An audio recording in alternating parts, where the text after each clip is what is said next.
اللہ پسند نہیں کرتا بری بات کا اعلان کرنا مگر مظلوم سے، اور اللہ سنتا جانتا ہے۔ اگر تم کوئی بھلائی علانیہ کرو یا چھپ کر یا کسی کی برائی سے درگزر کرو تو بے شک اللہ معاف کرنے والا قدرت والا ہے۔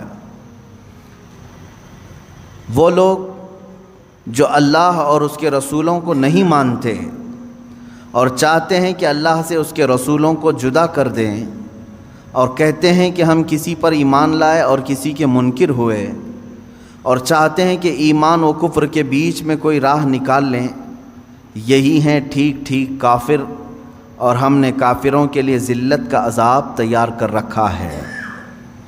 یہ آیات بینات اور ان کا ترجمہ۔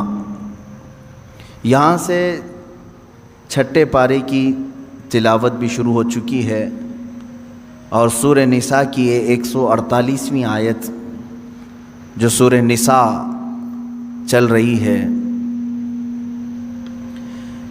اب یہاں سے جو ٹاپک ہے، جو مضمون ہے، وہ کیا ہے آپ سماعت فرمائیں۔ سب سے پہلی چیز تو یہ ہے، اللہ پسند نہیں کرتا بری بات کا اعلان کرنا۔ کوئی بھی چیز بری ہو اور اس کو علل اعلان کوئی بندہ کہنا چاہ رہا ہے، اللہ ہرگز اس کو پسند نہیں کرتا۔ اس میں بہت ساری چیزیں آ گئیں، جیسے فحش کلامی کرنا، گندی باتیں کرنا، لوگوں سے ڈسکس کرنے کے وقت خفیہ باتوں کو جنہیں چھپانے کا شریعت نے حکم دیا ہے اس کو برسر عام کہنا، یہ وہ چیزیں ہیں جن کو اللہ رب العزت فرما رہا ہے ہرگز اللہ پسند نہیں کرتا مگر مظلوم سے۔ ہاں، اگر کسی پر ظلم کیا گیا ہے، مثال کے طور پر کسی کی عزت لوٹ لی گئی، اور اگر وہ ظالم کے خلاف مقدمہ کرنے کے لیے علل اعلان اس گناہ کا ذکر کرے کہ میرے ساتھ ایسا ایسا ہوا ہے، تو وہ گنہگار نہیں ہے۔ مظلوم ان باتوں کو علل اعلان کر سکتا ہے، لیکن کچھ لوگ فحش باتوں کو اور بری باتوں کو شوقیہ طور پر کرتے ہیں، شوق سے کرتے ہیں، ان کو اس میں مزہ آتا ہے۔ نوجوان جب چار جمع ہو جائیں تو آپس میں ڈسکس کرنے کے وقت لڑکیوں کی باتیں کریں اور اس کو یہ سمجھتے ہیں فخر کی بات ہے۔ قرآن کہہ رہا ہے سو یعنی بری بات کو علل اعلان کرنا یہ بہت بڑا گناہ ہے۔ ایک تو یہ چیز ہوئی، اور اس کے علاوہ تم سے کچھ گناہ سرزد ہو گیا، انجانے میں ہوا کہ جانے میں ہوا، لیکن تنہائی میں کیے تھے، رات کے وقت گناہ ہو گیا، لیکن اس کو آ کر کے تم نے 4 لوگوں کے سامنے بیان کیا، یہ ڈبل گناہ ہے۔ گناہ کرنا الگ مسئلہ ہے، اظہار گناہ کرنا یہ اور ڈبل مسئلہ ہے۔ اظہار گناہ گویا کہ اب مثال کے طور پر کسی سے رات کی تاریکی میں کچھ گناہ ہو گیا، کون دیکھا تھا؟ کسی کو نہیں معلوم، صرف اس کو معلوم، وہ اکیلا تھا، کر لیا۔ لیکن جب وہ مجمع میں آیا یا اپنے دوستوں میں آیا تو ٹھٹا مار مار کر کے مذاق کی شکل میں اپنے رات کے کیے ہوئے کرتوت کو بیان کرنے لگا، ارے کل رات تو میرے ساتھ ایسا ایسا ہو گیا، میں نے ایسا کر دیا ہے۔ اب اس نے کیا کیا جانتے ہیں آپ؟ رات کا جو گناہ تھا ہو سکتا ہے اللہ اسے ہمیشہ کے لیے چھپا دے، اللہ کریم ہے، بندے کا گناہ وہ چھپا دے گا تنہائی میں کیا ہوا، اور ہو سکتا ہے دنیا میں جب اس نے چھپا دیا ہے آخرت میں بھی اللہ اس گناہ کو نہ کھول کر کے معاف کر دے، بخش سکتا ہے۔ رب تبارک و تعالیٰ اپنے فضل و کرم سے معاف بھی کر دے گا، لیکن جب تم نے گناہ کا اظہار کیا تو گویا کہ دوسروں کو اپنے گناہ پر گواہ بنا دیا، تم نے 4-5 لوگوں کو اور بتا دیا کہ تم نے یہ کیا تھا۔ اب مجھے بتاؤ قیامت کے دن جب ان گناہوں پر تم بخشش کا سوال کرو گے کہ اللہ مجھے ان تمام چیزوں سے چھٹی دے دے، معاف کر دے، تو جن جن تک تم نے یہ ساری باتیں بتائی تھی وہ بھی کھڑے ہو جائیں گے کہ اگر اس کی یہ چیزیں معاف ہو سکتی ہیں تو ہماری کیوں نہیں معاف ہو سکتی، ہماری بھی معاف کی جائیں۔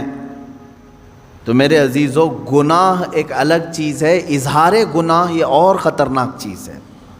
چھپانے کا حکم ہے، جب کسی سے کچھ گناہ ہو جائے تو اسے چھپا دیا جائے۔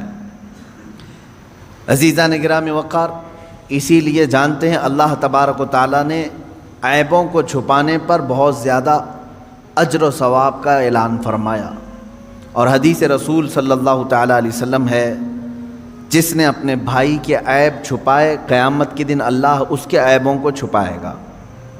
تم ستر پوشی کرو، علل اعلان برائیوں کا تذکرہ نہ کرو، اللہ تمہارے بھی بہت ساری چیزیں چھپا دے گا۔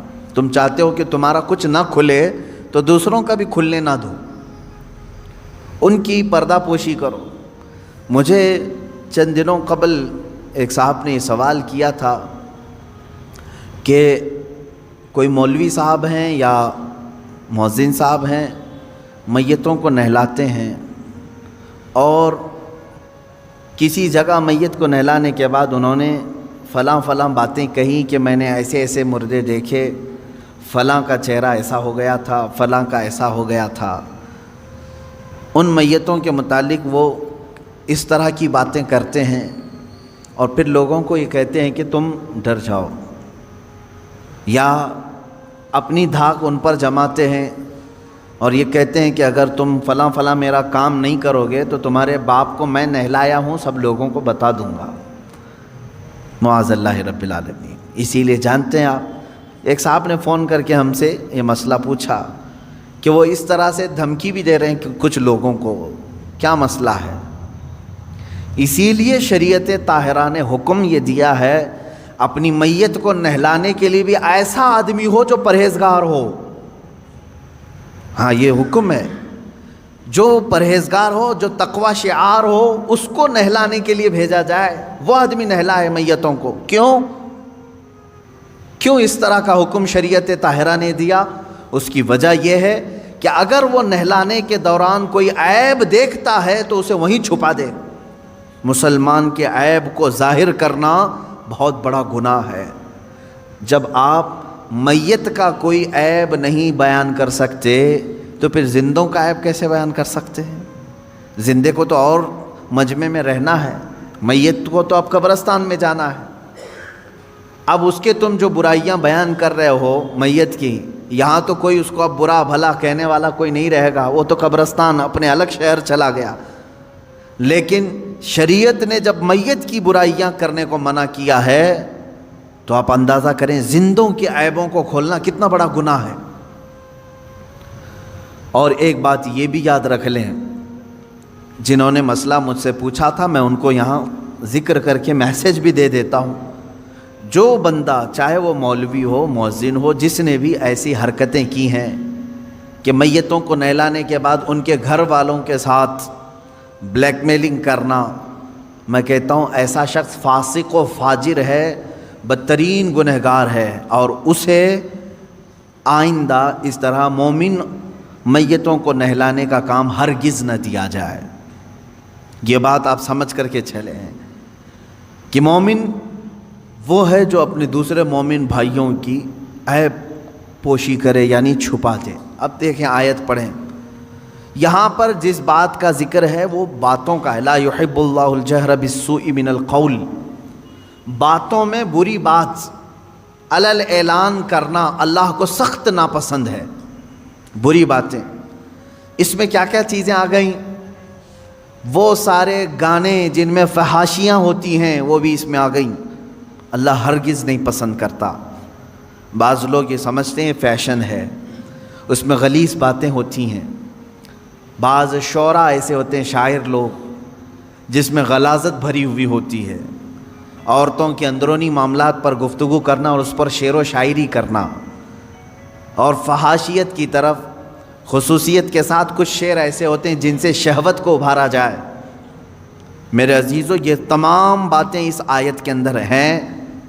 اللہ نے فرمایا ایسی بری بات کا علل اعلان کرنا اللہ رب العزت کو سخت ناپسند ہے، سخت ناپسند ہے۔ ایک حدیث میں نے پڑھی، آپ سب توجہ رکھیں میرے عزیزو، بچوں، جوان، فحاشی کی باتیں عام طور پر لوگ بیٹھ کر کے ڈسکس کرتے ہیں، جانتے ہیں اس کا انجام کیا ہونے والا ہے؟ تم سوچتے ہوں گے ٹھٹا مار کر کے ہنس دیے، فلاں عورت کے اندرونی معاملات پر ہم گفتگو کریں، فلاں لڑکی کی فگر کے بارے میں بات کریں، معاذ اللہ۔ ایسے بہت ساری چیزیں ہیں جو غلاظت ہے، اس کو علل اعلان آدمی کر رہا ہے۔ اس کا انجام کیا ہے؟ حدیث پاک میں ہے، فرمایا گیا جب وہ مرتا ہے تو اس کے منہ سے ایک اتنی تیز بدبو نکلتی ہے جس سے جہنم بھی کانپنے لگتا ہے۔ یہ ہو سکتا ہے کہ سامنے والوں کو نہ سونگھنے میں آئے جو اس وقت میت کے ہیں، لیکن یہ باطنی بدبو اس کے منہ سے نکلتی ہے جس سے جہنم کانپنے لگتا ہے۔ اتنی خطرناک بدبو اس کے منہ سے نکالی جائے گی۔ جو اپنی زندگی میں فحش کلامی کرتا تھا، میرے عزیزو، گناہ کس سے نہیں ہوتے ہیں؟ گناہ بہت سارے لوگوں سے ہو جاتے ہیں، لیکن ان گناہوں کا اظہار کرنا اپنی زبان سے یہ غلیظ گناہ ہے، سخت ترین گناہ ہے۔ تم لوگوں کے سامنے بیٹھ کر کے جب بیان کرو گے تو اس کا مطلب یہ ہوا کہ اللہ کو تم سینہ زوری کر رہے ہو، اترا کر کے بتا رہے ہو، دیکھ میں نے چھپ کر کے کیا بھی اور سب کو بتا بھی رہا ہوں، کون میرا کیا کر لے گا، معاذ اللہ رب العالمین۔ تو گویا کہ تم رب ذوالجلال سے کوئی خوف نہیں رکھتے۔ مومن کی شان یہ ہے کہ انجانے میں بھولے میں گناہ ہو گیا تو سر جھکا کر کے چلتا ہے، شرمندگی سے ڈرتا ہے، کہیں میرے مولا کی پکڑ نہ ہو جائے، رات میں مجھ سے ایسے خطا ہو گئی ہے، مجھ سے غلطی ہو گئی ہے، گناہ ہو گیا ہے۔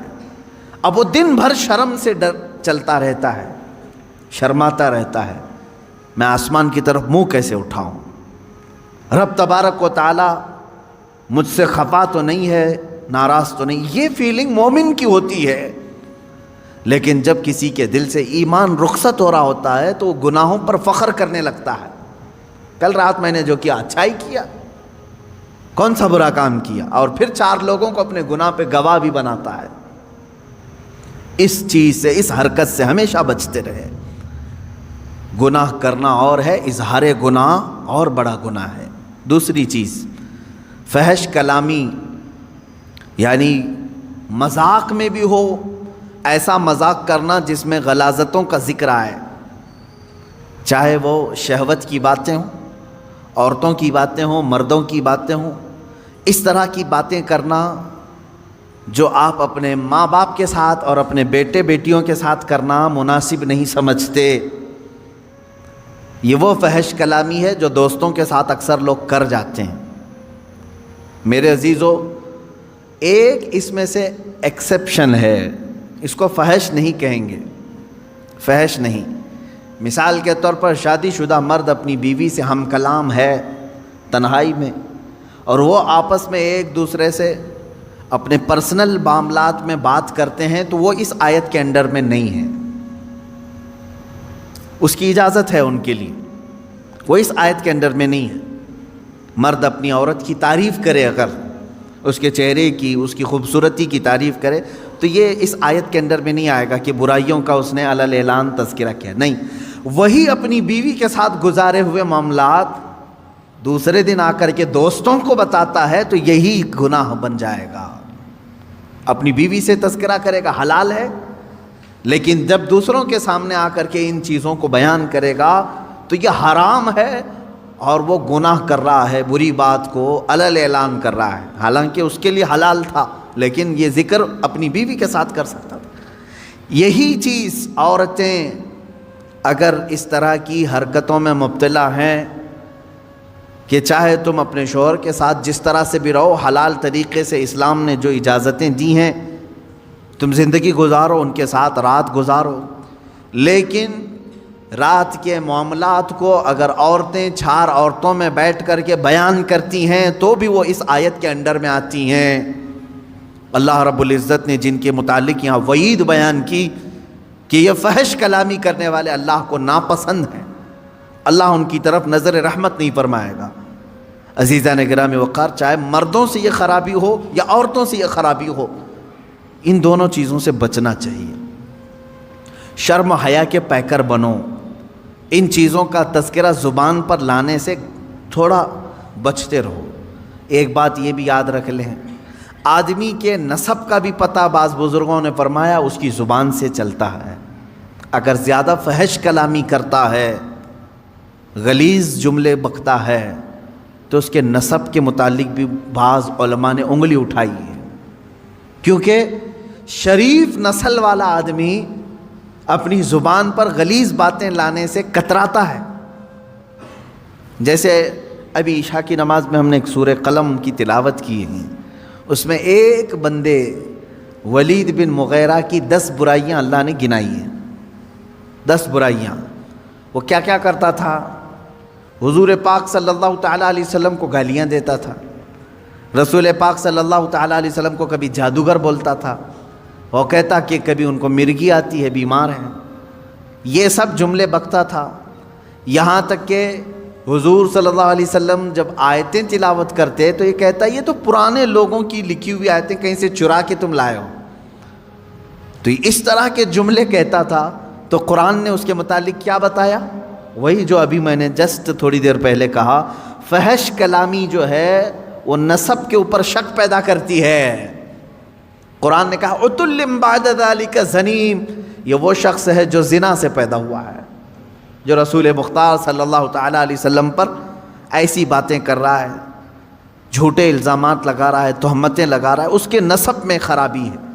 ولید بن مغیرہ مشہور شخص ہے، اور جب قرآن نے یہ بیان کیا تو دوڑتا ہوا اپنی ماں کے پاس گیا، کہا قرآن نے میری برائیاں گنائی اور یہ بھی کہا ہے کہ میں زنا سے پیدا ہوا ہوں، میرے باپ کا نام تو مغیرہ ہے۔ اپنی ماں کو گرا دیا، اس کے سینے پر بیٹھ گیا، کہا سچ سچ بتا میں کس کا بیٹا ہوں۔ اس کی ماں نے کہا بیٹا ولید، تو اگر مغیرہ کا ہی بیٹا ہوتا تو اپنی ماں کے سینے پہ چڑھ کے نہیں بیٹھا ہوتا۔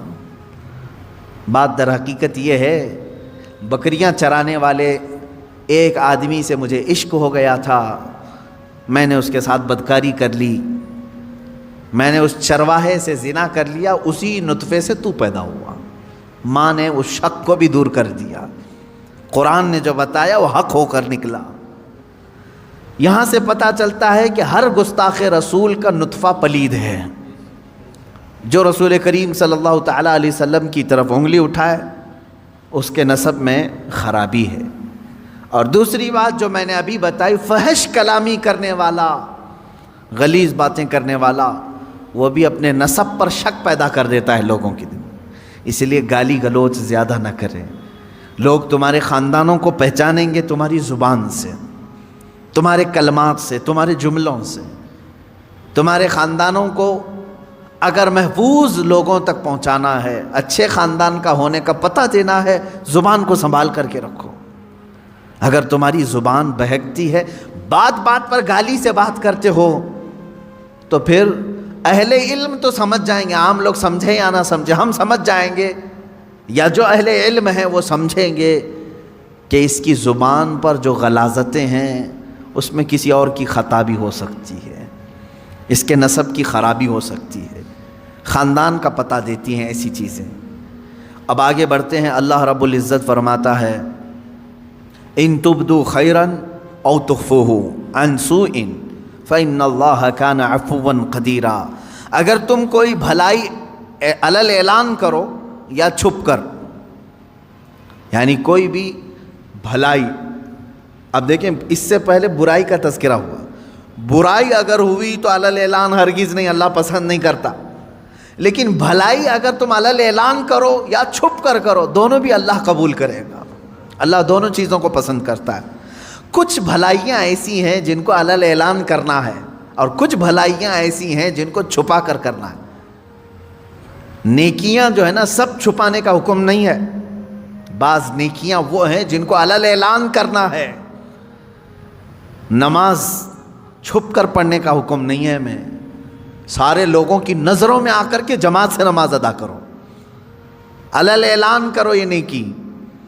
زکوٰۃ دینے کا بھی حکم یہ ہے، چھپا کر کے نہیں، دکھا کر کے دینا افضل ہے زکوٰۃ۔ باقی جو خیرات ہے، نفل خیرات، ایسا دو کہ دوسرے ہاتھ کو خبر بھی نہ ہو۔ دیکھیں آپ، نیکیاں بعض علل اعلان کرنا ہے اور بعض چھپا کر کے۔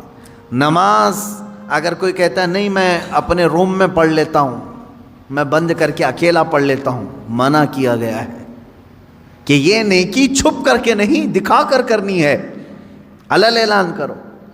اس کی وجہ کیا ہے؟ کئی وجوہات ہیں میرے عزیزوں۔ مسجدوں میں اذان دے کر تمہیں بلایا جا رہا ہے، اقامت بول کر کھڑا کیا جا رہا ہے، صفوں میں ترتیب دے کر کے تمہیں نماز پڑھائی جا رہی ہے ہر مسجد میں۔ کیوں؟ نماز تو تمہارے گھر میں بھی ہو سکتی ہے۔ اس کی وجہ یہ ہے کہ یہ اللہ کا فرض ہے۔ تم گھر میں پڑھتے ہوں گے، لیکن اگر تم سامنے نہیں آئے تو سارے مسلمان تمہارے بارے میں بدگمانی کریں گے کہ یہ بے نمازی آدمی ہے، بے نمازی آدمی، کبھی اس کو مسجد میں ہم نے نہیں دیکھا، اگرچہ تم نماز پڑھ رہے تھے، لیکن سارے مسلمان تمہیں کیا سمجھیں گے؟ بے نمازی سمجھیں گے۔ اور اللہ رب العزت کے ہاں ایک قانون یہ بھی ہے، حدیث رسول میں ہے، حضور نے فرمایا تمام مومنین جس کے بارے میں جو گمان رکھتے ہیں اللہ بھی اس کے ساتھ ویسا ہی فیصلہ کرے گا۔ ایک جنازہ آیا، صحابہ کھڑے تھے حضور صلی اللہ تعالیٰ علیہ وسلم کے ساتھ، جنازہ سامنے سے گزر گیا، صحابہ اس کی تعریف کرنے لگے، کیا اچھا آدمی تھا، بہت ہی بھلائی کرتا تھا، نیکیاں کرتا تھا۔ رسول کریم صلی اللہ علیہ وسلم نے فرمایا وجبت، واجب ہو گئی۔ تھوڑی دیر کے بعد ایک اور جنازہ آیا، صحابہ اکرام جو وہاں کھڑے تھے انہوں نے اس کی برائی کی کہ آدمی اچھا نہیں تھا، بہت سارے لوگوں کے ساتھ اس نے برا کام کیا، ظلم کیا ہے، چلا گیا، ختم ہو گیا۔ رسول پاک صلی اللہ علیہ وسلم نے فرمایا وجبت، واجب ہو گئی۔ صحابہ نے پوچھا حضور دو جنازے آئے، دونوں پر آپ نے کہا وجبت، یعنی واجب ہو گئی، کیا چیز واجب ہوئی؟ اللہ کے نبی صلی اللہ علیہ وسلم نے فرمایا پہلے والا جنازہ جس کی تم نے تعریف کی اس پر جنت واجب ہو گئی، اور دوسرا والا جنازہ جس کی تم نے برائی کی اس پر دوزخ واجب ہو گئی۔ اس لیے کہ مومنین سب جس کے بارے میں جیسا گمان رکھتے ہیں اللہ تعالیٰ اس کے ساتھ ویسا فیصلہ کرے گا۔ اکثریت کی بات کر رہا ہوں میں، چند لوگوں کی بات نہیں۔ چند لوگ کسی کو بھی چور چور کہنے لگتے ہیں، ہاں جو سچا مومن ہے وہ حق بات کرے گا، اس میں سارے گھن کو نہ ملائیں گیہوں کے ساتھ۔ خیر، میں دو باتیں یہاں عرض کر رہا تھا کہ بھلائی جو ہے کچھ علل اعلان اور کچھ چھپ کر۔ نماز با جماعت علل اعلان پڑھنے کا حکم ہے، اور زکوٰۃ علل اعلان کرنا ہے، یعنی زکوٰۃ سب کو دکھا کر کے دے۔ دوسری اس میں حکمت یہ بھی ہے کہ زکوٰۃ دینے سے، کھل کر کے دینے سے، جو نہیں دیتا اس کو ترغیب دلانا ہے کہ وہ بھی دے۔ حج کے لیے جا رہے ہو تو علل اعلان جا سکتے ہیں، لیکن اس میں ریاکاری نہیں ہونی چاہیے، دکھاوا نہ ہو کہ میں لوگوں کے لیے حج کر رہا ہوں، یہ نہیں۔ نیت تو اللہ کو راضی کرنے کے لیے، لیکن سب لوگوں کی نظروں کے سامنے سے جاؤ تاکہ تمہیں مرنے کے وقت کوئی یہ نہ کہہ دے کہ مال تھا پھر بھی حج کیے بغیر چلا گیا۔ تم سب کے سامنے حاجی رہو، مومنین تمہارے بارے میں اچھا گمان رکھیں۔ یہ وہ نیکیاں ہیں جن کو علل اعلان کرنے کا حکم ہے، اور کچھ وہ ہیں جو چھپا کر کے کرو۔ مثال کے طور پر آپ کچھ نفل روزے رکھتے ہیں تو یہ ضروری نہیں کہ ہر ایک کو بولتے پھریں کہ میں ہفتے میں اتنے روزے رکھتا ہوں، مہینے میں اتنے روزے رکھتا ہوں۔ وہ تمہارے اور تمہارے رب کے درمیان راز ہے، یہ روزے چھپ کر کے کرو۔ کچھ خیرات ایسی ہیں جسے چھپا کر کے دینا افضل ہے، زکوٰۃ کی بات نہیں کر رہا ہوں، زکوٰۃ دکھا کر کے دینا افضل ہے۔ صدقہ اور خیرات جو غریبوں کی مدد کے لیے دوسرے اوقات میں آپ کرتے ہیں اسے دکھا کر کے نہیں، چھپا کر کے دینا افضل ہے۔ وہ بھی نیکی ہے، وہ بھی نیکی، دونوں نیکیاں ہیں، لیکن بعض میں چھپانا ہے، بعض میں ظاہر کرنا ہے۔ اس طرح بہت ساری نیکیاں ایسی ہیں جو نفل ہیں، اور نفل کو دکھا کر کرنے کا حکم نہیں ہے، چھپا کر کے کریں۔ عزیزہ نگرامی وقار، یہاں سے یہ بات پتہ چلی کہ برائی کو علل اعلان کرتے ہو تو اللہ ناپسند کرتا ہے۔ برائی کو اگر علل اعلان کرتے ہو اللہ ناپسند کرتا ہے، لیکن بھلائی علل اعلان کرو یا چھپا کر کرو، دونوں اللہ کو پسند ہے، دونوں اللہ کو پسند۔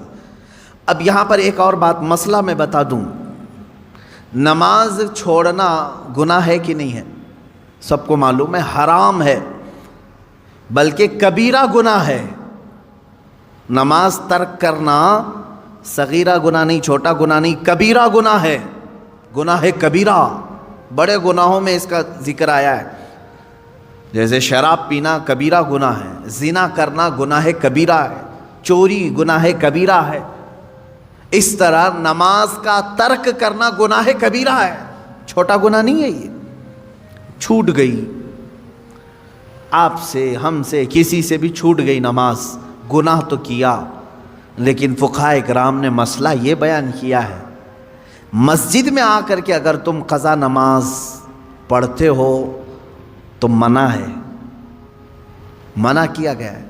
ہاں اگر اس انداز میں پڑھتے ہو کہ کسی کو معلوم نہیں پڑتا تو کوئی حرج نہیں۔ اب وہ مسئلہ میں بہت باریکی سے بتا رہا ہوں، میرے ٹاپک سے ریلیٹڈ ہے، اس لیے عشاء کی نماز تمہاری چھوٹ گئی، عشاء کی نماز چھوٹ گئی، قضا ہو گئی، یہ گناہ ہے، اور لوگوں کے سامنے آ کر کے بتا کر کے اس کی قضا پڑھو گے تو اظہار گناہ، تم نے سب کو بتایا کہ میری نماز چھوٹی تھی۔ تو گناہ کرنا ایک الگ مسئلہ ہے، اور گناہ کا اظہار کرنا اور بڑا گناہ ہے۔ تم اگر قضا کر رہے ہو تو چھپ کر کے، ہاں اپنی نفل نمازوں کے درمیان، سنت نمازوں کے درمیان اگر قضا پڑھ رہے ہو تو کوئی حرج نہیں، پڑھ سکتے ہو۔ اب یہاں مسئلہ ایسا ہے کہ ہم سب ایک ہی حمام میں ہیں، یعنی سب کی قضا ہے، اس کی بھی، اس کی بھی، اس کی بھی، اس کی بھی، سب ایک دوسرے کو دیکھ رہے ہیں، اس لیے مسئلہ خراب نہیں۔ بزرگان دین پہلے اس پر بہت تنبیہ کرتے تھے، اگر کوئی ایک بندہ قضا نمازیں سب کو دکھا کے پڑھ رہا ہے تو سارے لوگ اسے گرفتار کر لیتے، پکڑتے ہیں کہ تو ایک گناہ کیا اور سب کو آ کر مسجد میں بتا رہا ہے۔ تو یہ پہلے کا یعنی ان بزرگوں کا ایک تقویٰ تھا، لیکن آج بھی میں کہہ رہا ہوں مسئلہ یہ ہے، عشاء کی نماز قضا ہو گئی، قضا پڑھنے کے لیے آپ کو کرنا کیا ہے؟ 17 رکعت پوری قضا نہیں پڑھیں گے آپ، 4 فرض اور 3 وتر۔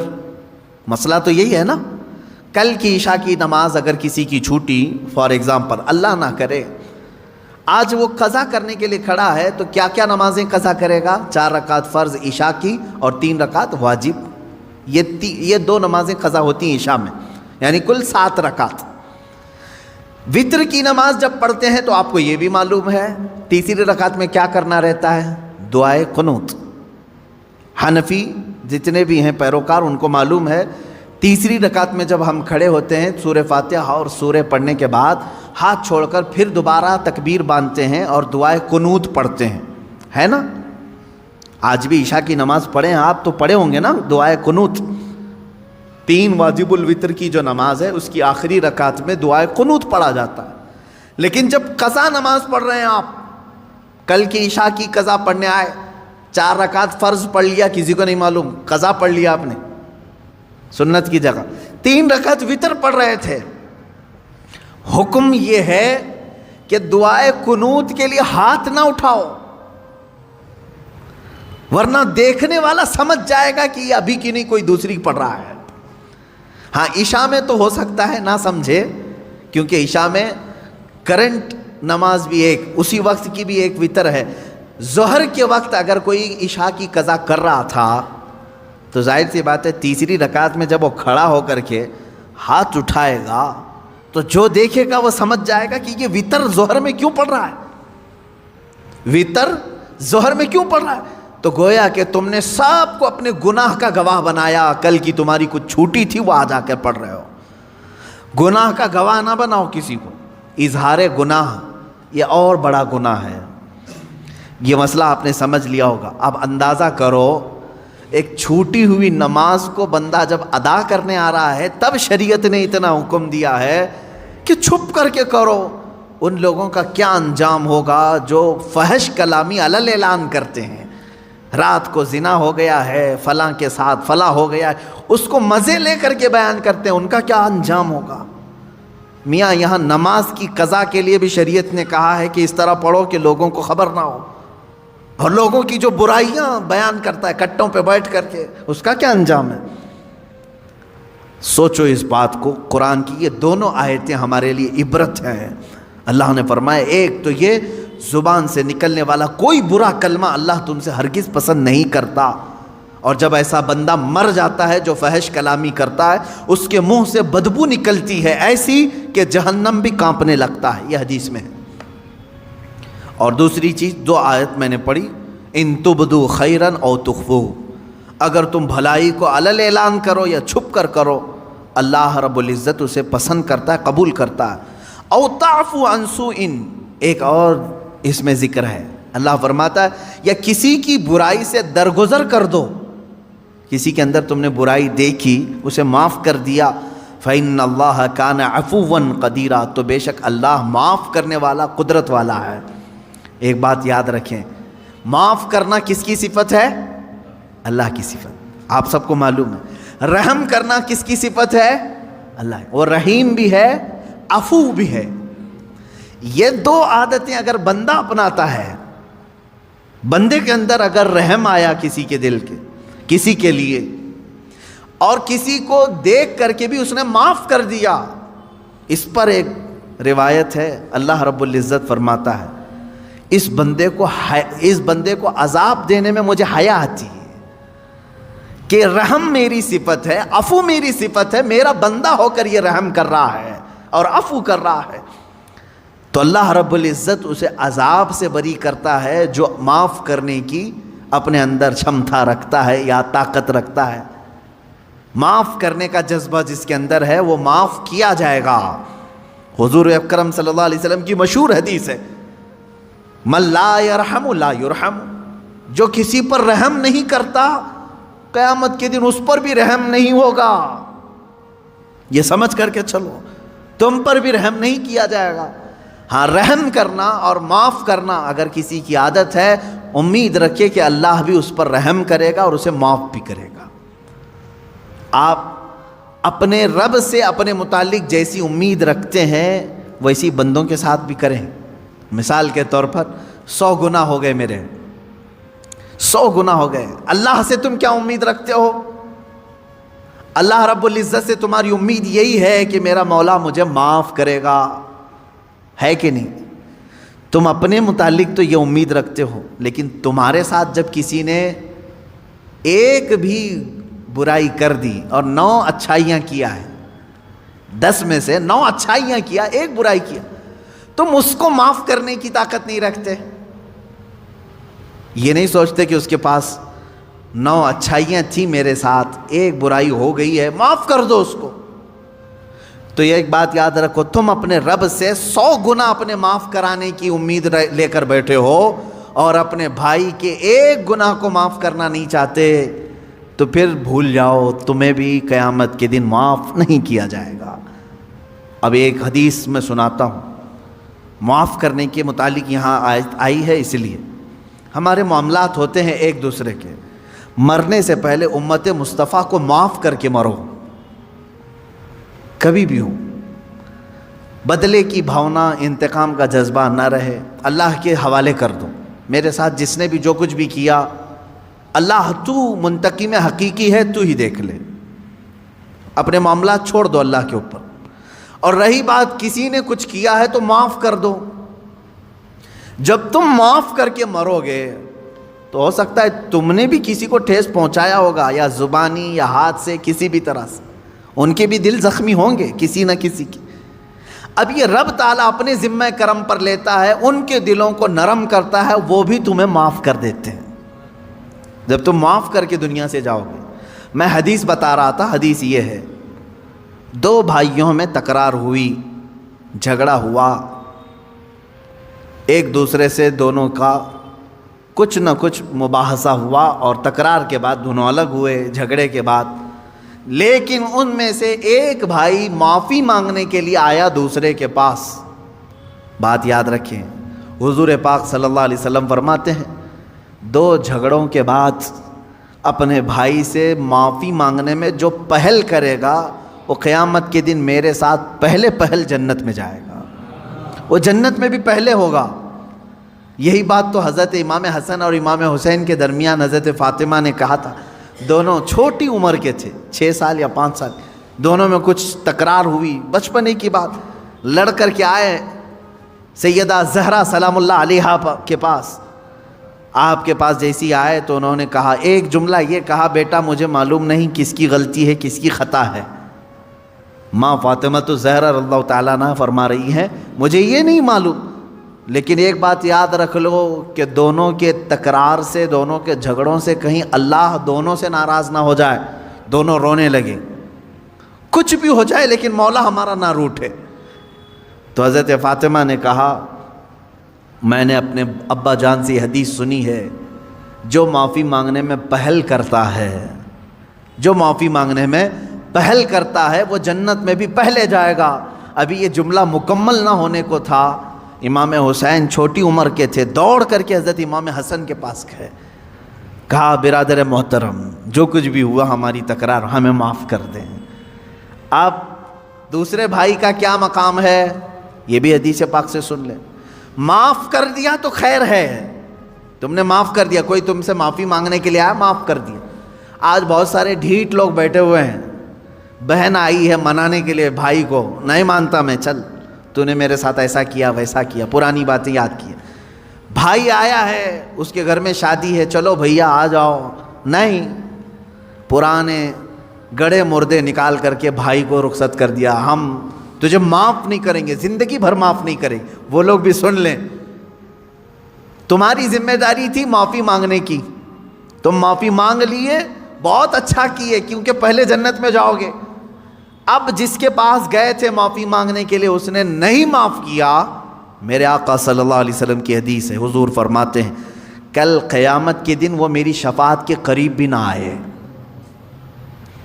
حضور نے فرمایا میری شفاعت کے قریب نہ آئے جو اپنے بھائی کو معاف نہیں کرنا چاہتا۔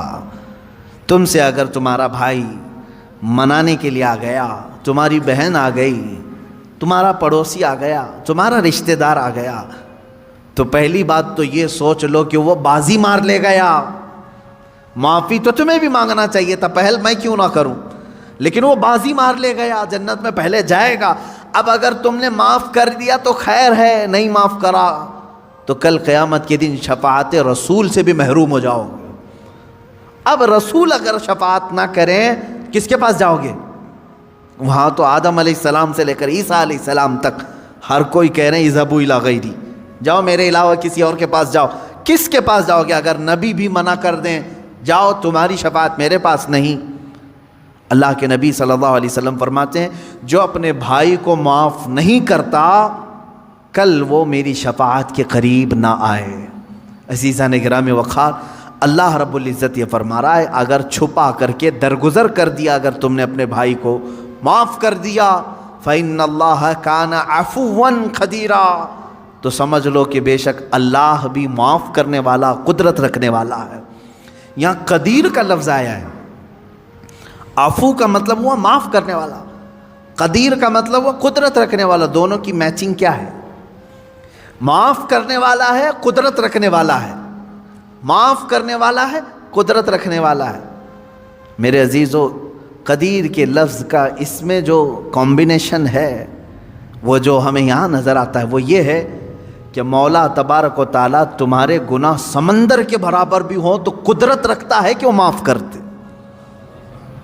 یہ قدرت ہے اس کی کہ وہ قدیر ہے۔ یہاں تک کہ ایک شخص آیا حضور اکرم صلی اللہ علیہ وسلم کی بارگاہ میں، اس نے کہا اے رسول پاک میرے گناہ بہت زیادہ ہو گئے، بہت زیادہ ہو گئے، کیا میری معافی ہو سکتی ہے؟ اللہ کے حضور میرے آقا صلی اللہ علیہ وسلم نے عرض کیا کہ مولا کیا اس بندے کی معافی ہو سکتی؟ رب تبارک و تعالیٰ نے جبرائیل امین کے ذریعے بھیجا اور ارشاد فرمایا اے رسول پاک صلی اللہ علیہ وسلم آپ اس بندے سے پوچھیں کیا اس کے گناہ سمندر کے برابر ہیں؟ حضور صلی اللہ علیہ وسلم نے اس سے پوچھا کہ اللہ تعالیٰ نے یہ سوال کیا ہے تجھ سے؟ اس نے کہا نہیں، اس سے بھی زیادہ ہیں، اس سے بھی زیادہ ہیں۔ رب تبارک و تعالیٰ نے پھر فرمایا اے حبیب اس سے پوچھیں پوری دنیا کے درختوں کے پتوں کے برابر ہیں اس کے گناہ؟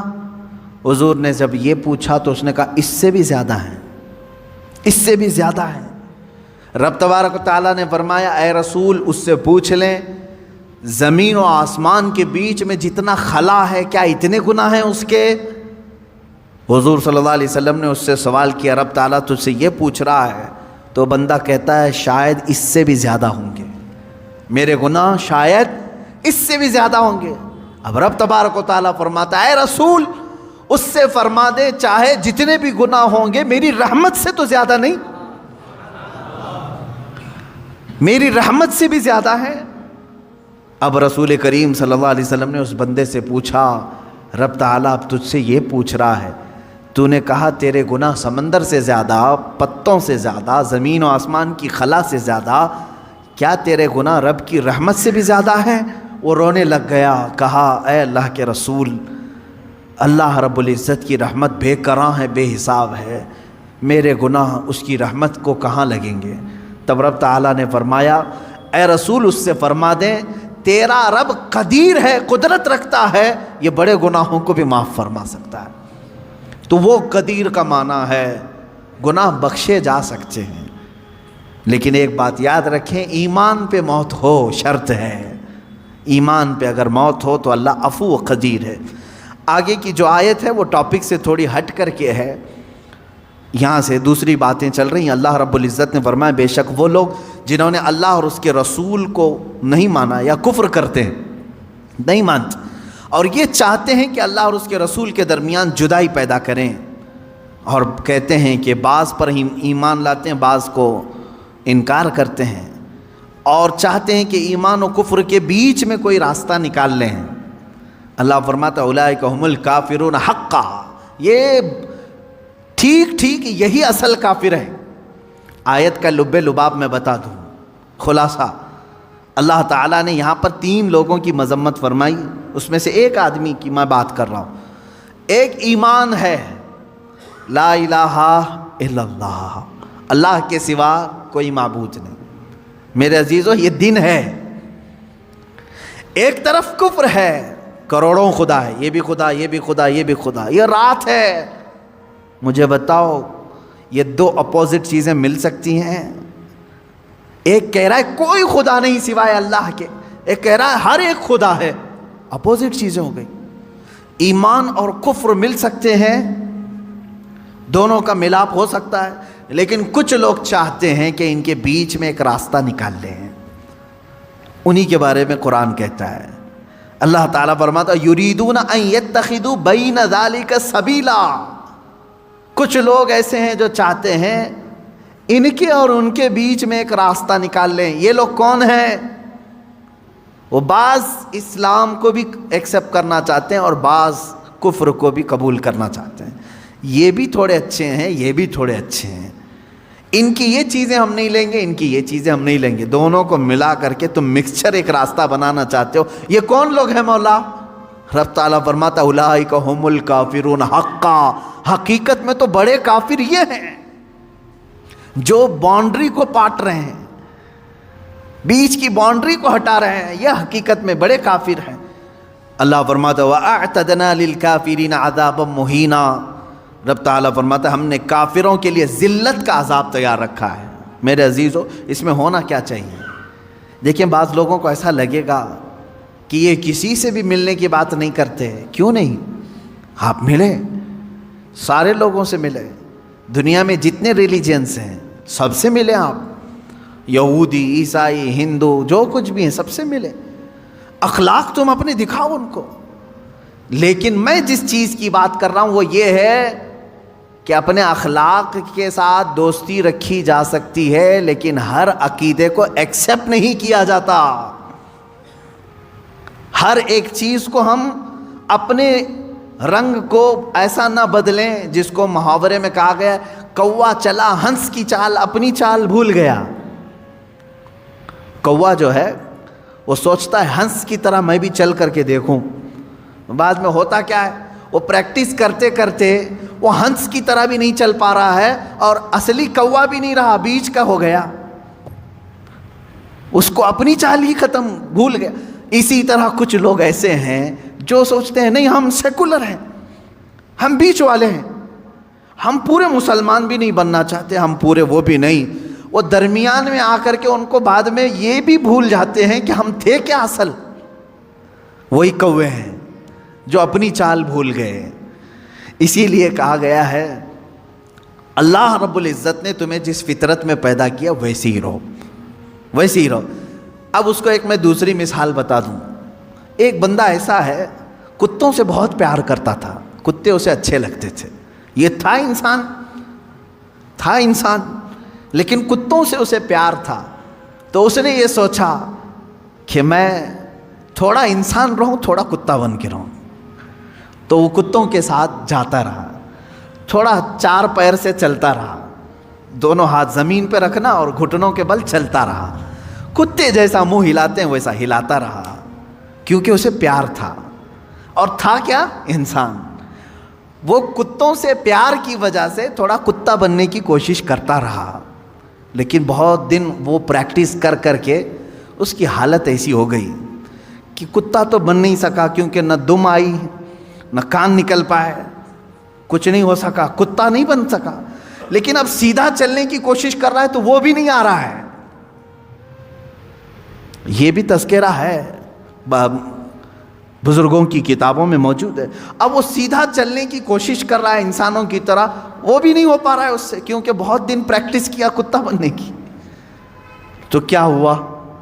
نہ انسان بن کر کے رہا نہ کتا بن کر کے، یہ کون سی تیسری مخلوق بن گئی، ایک الگ ہی بن گیا۔ یہی قرآن کہتا ہے کہ کچھ لوگ یہ چاہتے ہیں کہ بیچ کا راستہ نکالیں۔ میاں کاہے کا بیچ کا راستہ؟ کیا اسلام میں کوئی چیز کمی رہ گئی تمہیں؟ جو اکبر بادشاہ نکالنے کی کوشش کیا تھا، دونوں کو میچ کر کے ملا کر کے ہم ایک نیا دین تیار کریں گے، نیا مذہب تیار کریں، یہ بھی ہم کو چاہیے یہ بھی ہم کو چاہیے، دونوں کو ملا کر کے۔ اکبر نے جو دین نیا شروع کیا تھا، اکبر بادشاہ، وہ مرتد ہو کر کے مر گیا بیچارہ، وہ وزیروں کی سن کر کے۔ اس نے کیا کیا تھا؟ دونوں کو میچ کرتے ہیں، مسجد میں اذان کی بجائے سیپ بجائیں گے تاکہ وہ بھی راضی رہیں گے، نماز پڑھو تم لیکن ممبر پر مورتی بھی رکھی جائے گی، دونوں چیزیں رہیں گی۔ میچ کر کے دونوں کو بیچ کا راستہ نکالنے کی کوشش کیا، اور وہ بیچ کا بن کر کے رہ گیا۔ میرے عزیزو، یہ بات یاد رکھو، اللہ نے تمہیں جس فطرت میں پیدا کیا ہے اسی فطرت میں کامل بن کر کے رہو، اسی میں تمہاری عزت ہے، اسی میں تمہاری عزت ہے۔ قرآن کہتا ہے یا ایھا الذین آمنوا ادخلوا فی السلم کافہ، اے ایمان والو اسلام میں پورے کے پورے داخل ہو جاؤ، آدھا تیتر آدھا بٹیر نہیں، پورے کے پورے داخل ہو۔ حضرت عبداللہ بن سلام رضی اللہ تعالیٰ عنہ صحابی ہیں، صحابی رسول ہیں۔ آپ جانتے ہیں اس صحابی رسول کو ایک چیز پر اللہ کے رسول صلی اللہ علیہ وسلم نے منع فرما دیا، کیا؟ پہلے یہودی تھے، وہ بڑے یہودی عالم تھے، تورات کے عالم تھے۔ یہودی مذہب میں سنیچر کے دن شکار کرنا حرام ہے، گوشت کھانا حرام ہے سنیچر کے دن۔ دوسری چیز، اونٹ کا گوشت ان کے لیے حلال نہیں، حرام ہے شریعت موسوی میں، یہودی اونٹ کا گوشت نہیں کھاتے، حرام ہے ان کے لیے۔ اب حضرت عبداللہ بن سلام جب اسلام لائے تو تورات کے پرانے حافظ تھے، عالم تھے، اب قرآن کے بھی بڑے عالم بن گئے۔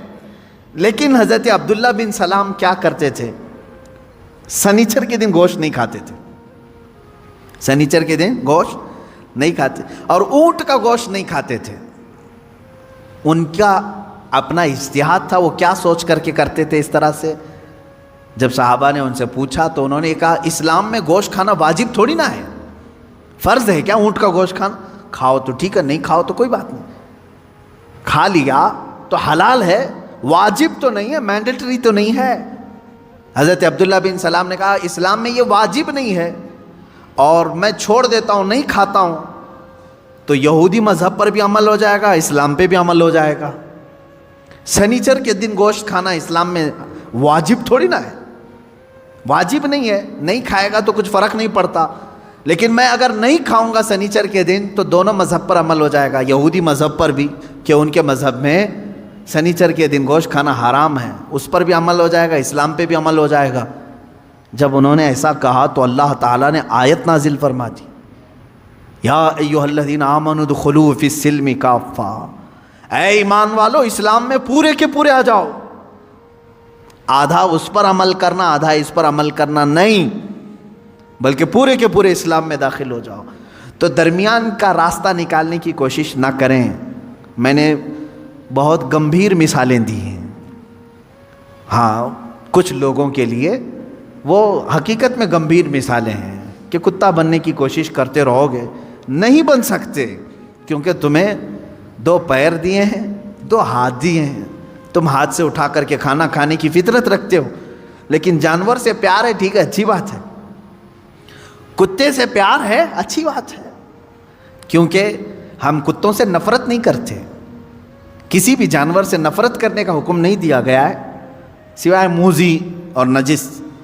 کتے کو حراست کے لیے یعنی چوکیداری کے لیے رکھنے کی اجازت دی گئی، کھیتی باڑی کے نگرانی کے لیے رکھنے کی اجازت دی گئی ہے، ٹھیک ہے، تمہارا اپنا معاملہ، جانور یعنی اینیمل لورز آپ ہیں اگر رہو، لیکن بننے کی کوشش مت کرنا۔ پیار کرنا الگ چیز ہے، پورا بن جانا الگ چیز ہے، تم بن نہیں سکتے۔ اسی طرح اسلام دن ہے، کفر رات ہے، دونوں کے بیچ میں اگر تم نکالنے کی راستہ سوچو گے تو پھر کیا ہو جائے گا؟ وہی ہو جائے گا کہ تم پورے نہ اسلام میں رہ پاؤ گے نہ پورے کفار میں رہ پاؤ گے۔ اللہ رب العزت نے اسلام جیسی عظیم دولت سے تمہیں سرفراز کیا ہے، تو اسی میں پورے کے پورے باقی رہو، اسی میں پورے کے پورے رہو۔ اچھا، دوسرے مذاہب کی بھی میں بات کروں، دوسرے ریلیجن میں اگر کوئی پنڈت ہے، اگر وہ اپنے دھرم میں پورا پکا ہے تو ان کے دھرم میں اس کو اچھا سمجھا جاتا ہے کہ ڈاواں ڈول آدمی نہیں ہے، پورا ٹھیک ہے، پورے اس کو گرنتھ یاد ہیں، وید یاد ہیں، جو کچھ بھی ان کی مقدس کتابیں سب برابر کرتا ہے۔ لیکن ان میں سے اگر وہ کوئی ایسا شخص جو ادھر بھی ادھر بھی ہاتھ پیر مارتا رہتا ہے تو وہاں پر بھی وہ ذلیل ہو جاتا ہے۔ یہ سب کا معاملہ ہے۔ اسی لیے میں آپ سے بھی کہوں گا، اللہ تبارک و تعالیٰ نے اگر تمہیں دائرہ اسلام میں رکھا ہے تو اس کی قدر کرو، اور اپنی نیتا گیری بچانے کے لیے جگہ جگہ پوجا پاٹ کرنا تمہارے لیے شریعت کا حکم نہیں ہے۔ ہاں، آپ اگر یہاں ہندوستان میں رہتے ہیں، آپ کے پڑوسی ہندو ہیں، نان مسلم ہیں، تو ہمارے لیے اجازت ہے کہ ان کے دل رکھنے کے لیے آپ ان سے دوستی رکھ سکتے ہیں۔ پڑوسی کے حقوق میں یہاں تک ہے، اسلام نے بتایا اگر وہ غمگین ہے تو اس کے غم کو دور کرنے کی کوشش کرو، اگر اس کے گھر میں کسی چیز کی کمی ہے تو پوری کرو، اگر ان میں کسی کا انتقال ہو جائے، مر جائے، تو تم اس کے ہاں تعزیت کے لیے جا سکتے ہو، اگرچہ دور کھڑے رہو۔ پڑوسیوں کے حقوق میں ہمیں اسلام نے یہ اجازت دی ہے، لیکن میرے عزیزو، جہاں تک اسلام نے اجازت دی ہے اتنا کرتے رہو۔ میں نے پھر وہی مثال یاد دلائی، اگر کسی سے محبت ہے تو محبت رکھو، پورا وہ بننے کی کوشش مت کرو، درمیانی راستے میں جانے کی کوشش نہ کرو۔ تم اپنے اسلام کے ساتھ قائم رہو، تمہاری آئیڈینٹی اسی میں ہے، تمہاری آئیڈینٹی اسی میں ہے۔ ابھی جیسے ایک مسئلہ چھڑا ہے اتر پردیش میں، کسی مسجد میں ہنومان چالیسا کرانے کی بات کی گئی، اور ایک کسی امام صاحب نے بلا کر کے اس میں ہنومان چالیسا پڑھایا، اور اس کو کیا کہا جا رہا ہے، سدبھاونا ہے، سب آپس میں محبت کے لیے ہے۔ کیا میں یہ پوچھنا چاہتا ہوں، سدبھاونا ایک طرف سے ہونی چاہیے؟ اگر مسجد میں کوئی ہنومان چالیسا کر رہا ہے تو کیا کوئی پنڈت اجازت دے گا کہ رام مندر جو بنا رہے وہاں ہم بھی پہلی اذان دے دیں، قرآن کی تلاوت کریں؟ کیا یہ سدبھاونا کی فکر ہر ایک کو ہے؟ نہیں ہے تو چھوڑو، ہم دعوت کہاں دے رہے ہیں آپ کو؟ آپ اپنی مندر میں پوجا کرو، سارے ہون کرو، ساری چیزیں تمہارے مقدسات جتنے اس پر عمل کرتے رہو۔ ہمیں ہماری مسجدوں میں جو ہمارے مقدسات ہیں اس پر عمل کرنے کی اجازت ہو، نہ چھیڑو، نہ کسی کے اندر دخل اندازی کرو۔ اسلام میں یہ تمام چیزیں نہیں ہیں۔ اب یہ جو درمیانی لوگ ہیں، نہیں تمہارے لیے مسجد کے دروازے کھلیں، تم آؤ، تمہارے پاٹ پڑھو، میں ان لوگوں سے کہتا ہوں، کیا تمہیں اس بات کا حکم اللہ نے دیا ہے؟ تم کو کس نے کہا ہے؟ اللہ کا گھر ہے یہ، تمہارے باپ کا گھر نہیں، رب تبارک و تعالیٰ کا گھر ہے، اس کے قانون کے مطابق ہی عمل ہو۔